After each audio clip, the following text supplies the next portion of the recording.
Hello and welcome to Ula Tea Leaf Readings. My name is Lenor, and tonight I'm going to be reading your tea leaves. This is a horoscope for Capricorn. If Capricorn is your solar, lunar, ascendant/rising sign, then this is a message for you. All right, let's get started. I was trying not to cough. I thought I could make it through. I was very confident starting out. All right, so we have the Queen of Swords tonight. So some real clarity. Real clarity, really kind of taking off all those masks. Finding somebody out. All right, let's take a look here. What do these tea leaves have to say tonight? And if you have not subscribed, please think about doing that. You can hit the little bell. It'll let you know when the next readings are coming out. It's free to subscribe. Okay.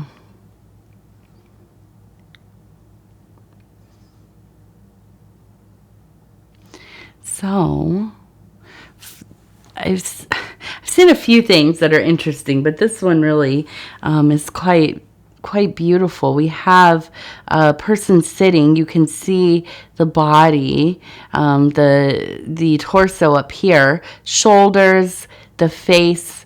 You can see the eyes, the mouth, the hair here, kind of a lap. Kind of if you could imagine sitting with like a skirt or a dress, maybe a robe or a blanket over the lap. And then we have an eye sitting here. We also have what looks like a sand dollar right here. Okay. And then also it looks like holding within the lap, there is kind of a face. You can see the eyes, the nose. Okay, and it looks more masculine to me.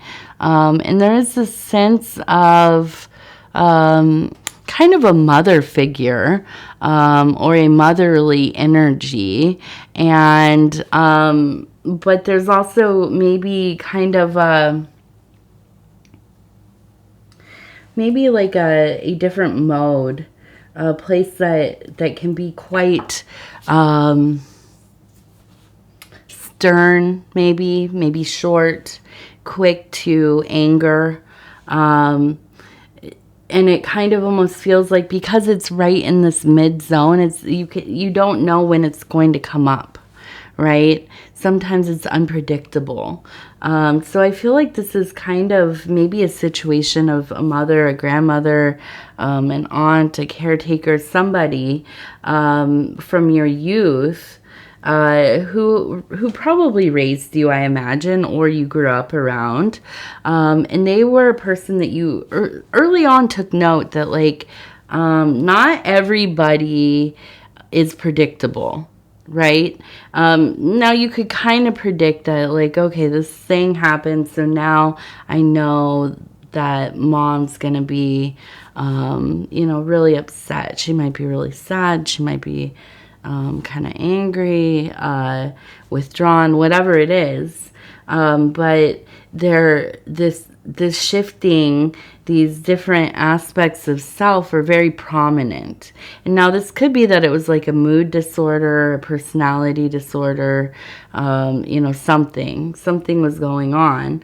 And it could just kind of be her mercurial nature. But I do feel like it kind of put you in a position of always being kind of on guard, looking out, seeing like, okay, is today going to be a good day? Is this going to be a day where everything is just, hard and there's conflict or, these big emotions in the house, the atmosphere feels heavy and thick and, you're trying to figure out reasons to not be around, right? Just kind of make yourself scarce. And, through this, I think you have become a person that is very perceptive of others' movements of their moods, how they treat themselves and other people. I think that you're very sensitive to these things. And with that silver, or not silver dollar, the what is it called? The sand dollar. Not a silver dollar. Sand dollar. Now that is such a beautiful image to have. If you've ever found sand dollars or held one, you know that it is pretty fragile.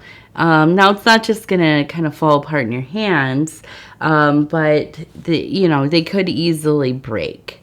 And the texture of them, I can think of it in my mind now. When I was a kid, we used to have a box full of them, like a little, not a big box, just like a little kid's like shoe box. And I spent a lot of time at the ocean during the summers when I was young, and I remember how treasured these objects were, and the time spent looking for them. And I kind of almost imagine through the fog, if you've ever been to the coast, in the cold, maybe like more northern coast, where there is a lot of fog in the morning, in the afternoons as well, or evenings. Depends on the day, really. But yes, in the mornings, it can come in real thick. And, depending on the schedule of the tide, a lot of times I would go in the morning to go tide pooling and look at these big, if you don't know what a tide pool is, it's when the tide goes out and it leaves big pools of water on the beach. And there's like rocks and kind of pits and things, and within them you'll see a lot of little creatures living their lives, and it can be quite a magical experience being out there, because it is the air is so thick and the fog is so dense, and you're looking at these beautiful little pools of they're little microcosms. And then you start walking, and you walk into the fog, and you find another one, and it's kind of a really magical experience. So I kind of almost imagine you walking through this part of your life and kind of coming out of that dense fog with a pocket full of these sand dollars, these gifts that you have found in a place that was not easy to thrive in all the time. Now, maybe most of the time it was pretty good, or it was good enough. It wasn't as bad as other people had it. Or maybe this is what you tell yourself, right? It's all kind of relative anyways. But I feel like you kind of coming out of this place and having all of these things that you've learned, and that is not to romanticize a difficult upbringing. It's not to romanticize trauma or verbal, emotional abuse or neglect or any of these things. And hopefully that it wasn't to that degree. But, when we have these circumstances in our lives, especially parents who, or caretakers who maybe have, some issues, and a lot of people do. I'm not trying to talk badly about your mom, right? I'm really not. But, we're all human beings. And sometimes we go through rough times, and sometimes we don't know how to cope with those things. And sometimes our children suffer for that, right? And so I feel like, you definitely coming out of that, you had these like, I feel like just really intense ability to read people, really able to read a situation, almost maybe at times hyper vigilant about things. But the fact is, I think this really, you turn this into, kind of a coping mechanism, and made it into something that really benefits the work you do, and has allowed you to really excel in your career, because you are really, just have such an apt ability to kind of suss things out, to be able to read the patterns, to anticipate what kind of moves need to be made. And so, I look at this and I think, this is almost kind of, I feel like you could easily have a lot of resentment around this situation, but I also think that you have this love and devotion to your family member, and you try to see them for their human qualities, right? The fact that maybe they did their best, maybe they just didn't have all of the tools they needed. They didn't have access to the self-development that maybe they needed, or assistance they needed to work on some of these things that were happening with them. And so I feel like, there's such a sense of being a very kind of evolved being because of this, not holding on to the resentment of it all. Now, is there maybe some hurt there? Yeah, definitely. Do you maybe try really hard not to repeat that cycle? Yes, I think that's something, it's like one of the major motivators in your life is, I'm not going to treat my kids or my family the way that I was treated. Things are going to be different for me, this time around. And I think we all have this feeling and intention, definitely.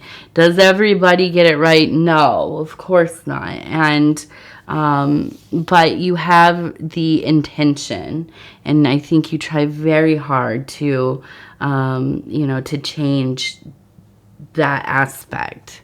Now, up here we also have a pig. You can see right here.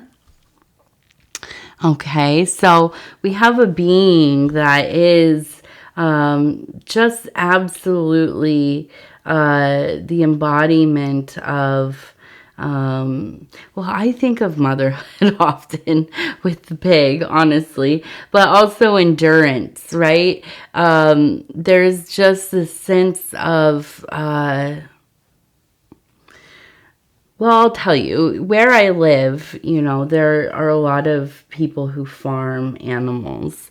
And it feeds into this kind of larger market of animal products and things.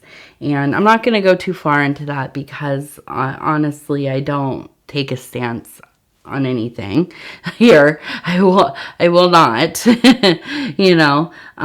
but because I live in a kind of rural farm country, we do encounter animals, more so than I did when I was growing up in the city, or where I lived most of my life when I moved out to the Midwest as well. All city living, right? So when I see the pigs, I just see these beings that absolutely they have such strong bonds, and they are very, they can be very aggressive, they can be very forceful, but there is a sense of being so compelled by their mission, by their intention, that, you really have to respect the fact that they are such powerful beings. And so I look at this and I think, this is a sense of you doing whatever you really have to do to get your task done. And as I'm looking at it, to me, it seems like this is a sense of finding a healing, but also inner peace. We have a person who is kind of in a meditative state here. We also have a rose growing out of the head of the pig. Okay, so the mysteries, very focused on the mysteries of life, the interior mysteries, the magic of being. We also have an ibis bird right here. Okay, and we know the ibis bird is related to Thoth, and Thoth is the god of magic. So I do feel like there is this real devotion to magical work, interior work. Maybe you are a healer. I'm thinking maybe something like faith healing or Reiki or something like this. You lay hands maybe. But, I also believe that that you cannot perform your work if you're not working on yourself. Your healing is parallel to the healing of others. And so I think you've devoted your life to this kind of lifestyle, which is self-healing, wellness, dispelling kind of the seeds of discord that, maybe run in the family to some degree. A lot of us have that in our family lines, these, deep, I almost think of them as like these deep chasms that just kind of show up along the path. And it is kind of like, it's just sewn into the experience of the ancestral line, because, one after another, we have these family members and we are susceptible as well, but they just absolutely fall into these like pitfalls of, living unwell, just absolutely getting lost in, whatever it is that they have going on. For my family, it's addiction, it's abuse, it's, unaliving yourself. That's something that's very prominent in my family, along with mental health issues, which goes in line with addiction and those things going unchecked, just trying to white knuckle right through them without getting help or doing the work, finding some kind of meaning in life, and so on. And so, there are some of us, and I think you are one of these people, we decide, hey, this cannot stand any longer. Especially because I have a child, because I have children. I have to help create other options for them. I have to live by example. This work is worthy, but it is even more worthy when we have a reason to do it. And often that is our children. Maybe you have animal companions.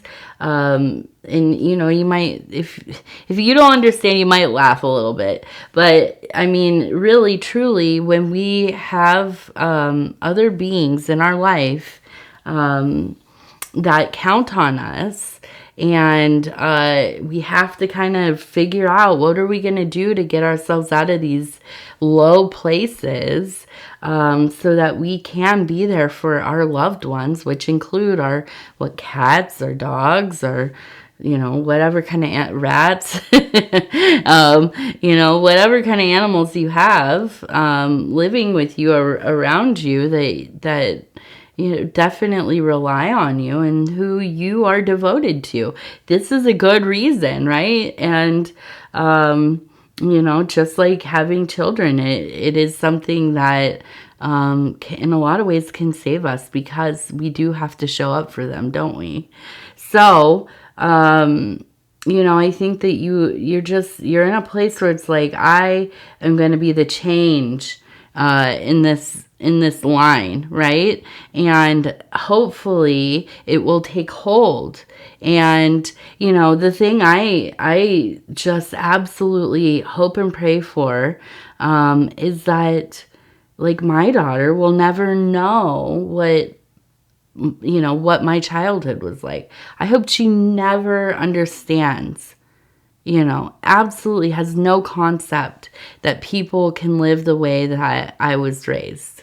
Now, my parents were human beings and I love them. And it wasn't just them, it was the world, around me, my community, people in the community who, I don't know if I'm allowed to say predators, but on YouTube. But I'm just going to say that, lots of them.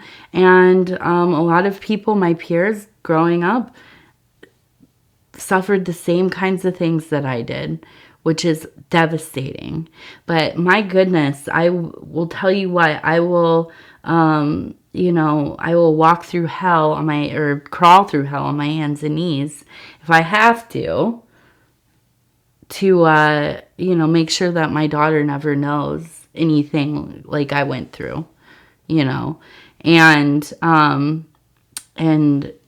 when I encounter other people out there in the wild of life, who are doing the same kind of work, trying to protect their kids, trying to change the world around them, by changing themselves, by changing the circumstances, by healing and advocating and doing whatever we have to do, right? I see people like that and I think, my goodness, these are divine beings. Absolutely, I see you. You stand out to me. You absolutely do. We recognize one another, right? We see each other's souls so clearly. And so when I see a reading like this, I think, yeah, this makes sense. And, you, like, God bless you, or the divine bless you, whatever you're comfortable with. Because this is the most important work, in my opinion. It is important work. Okay, let's see. We're going to go over here and take a look.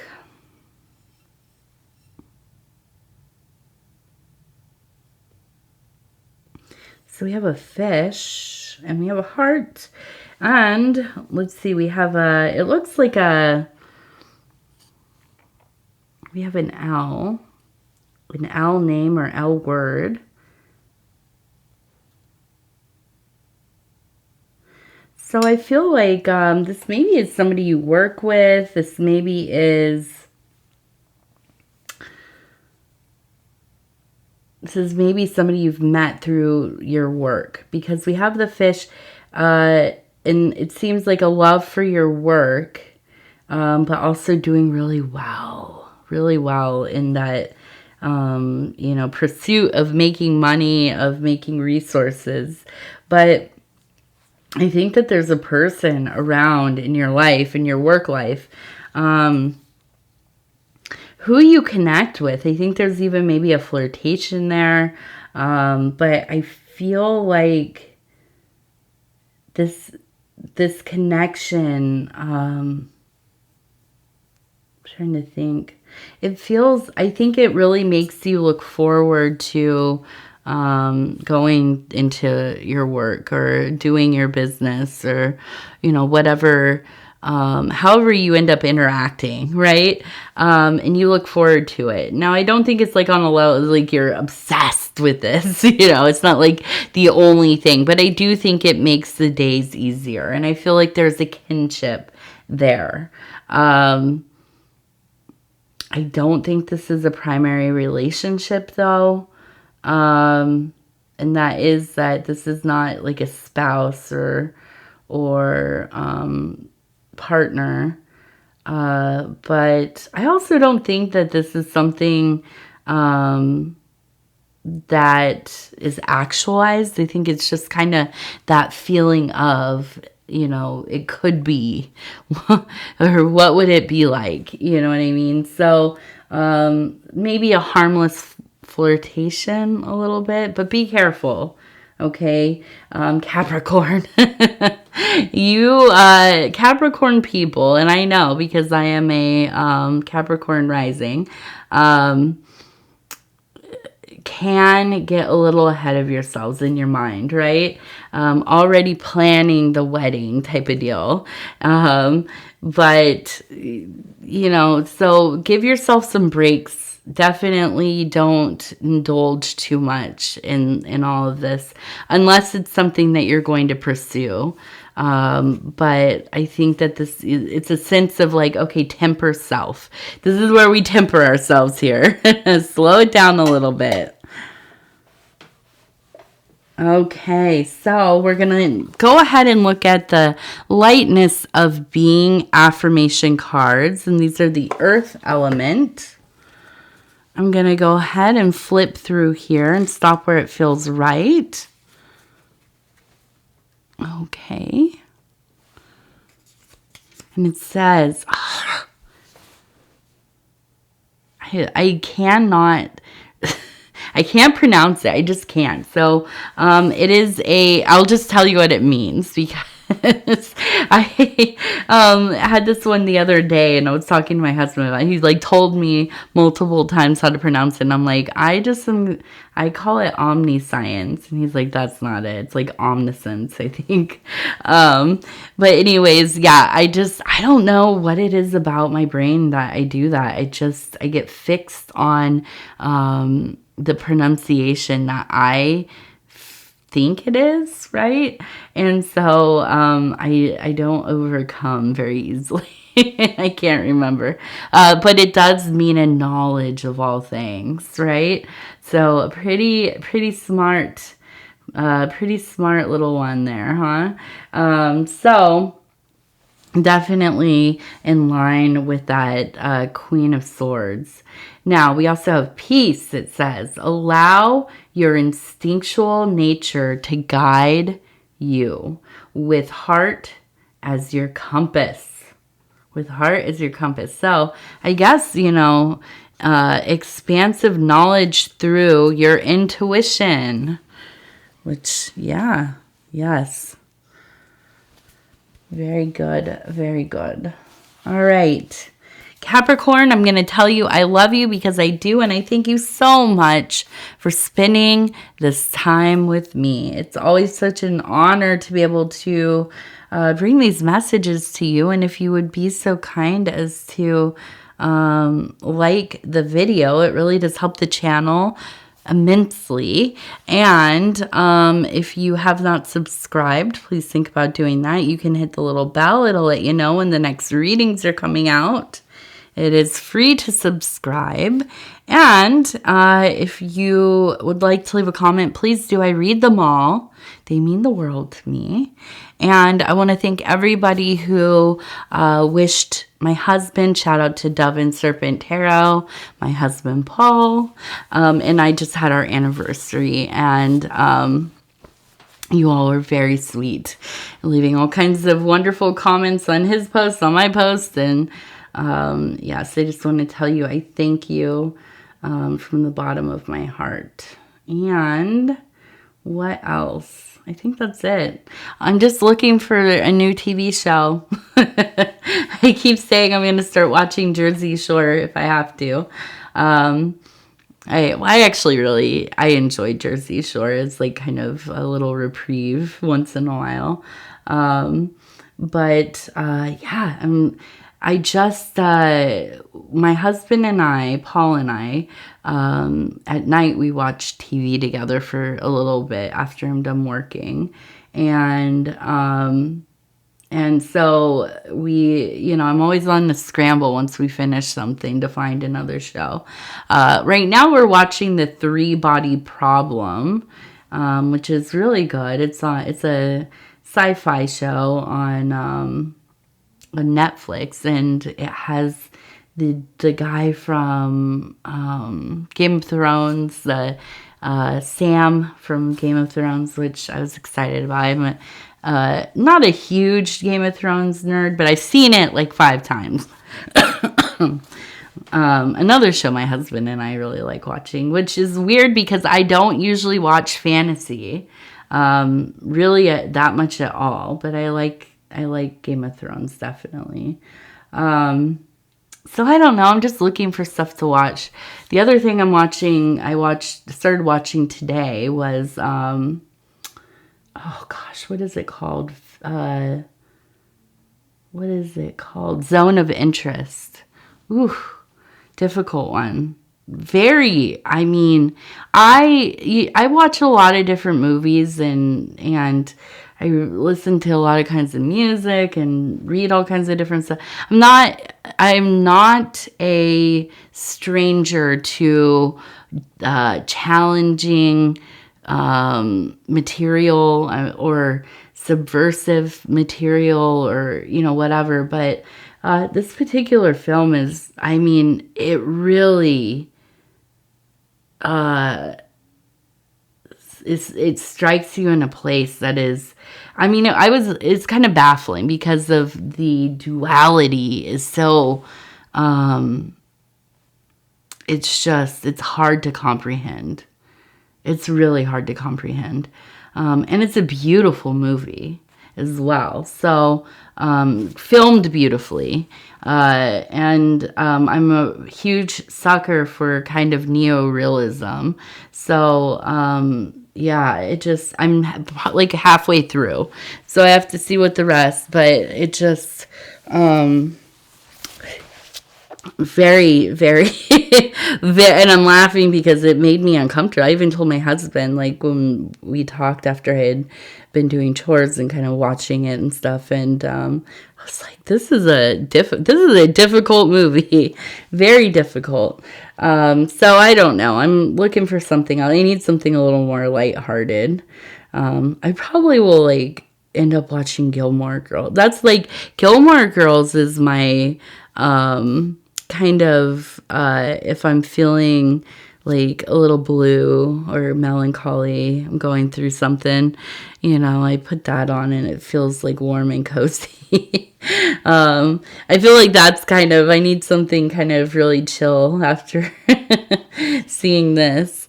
Plus, I'm packing the house, so I'm like looking for stuff to watch while I'm doing that or listen to, and yeah, so anyways, I'm rambling now. But if you have any recommendations, please send them over my way. I would love those. All right. Okay, Capricorn, I think that's it. I love you. Take care of yourself. We'll talk in a few days. And good night.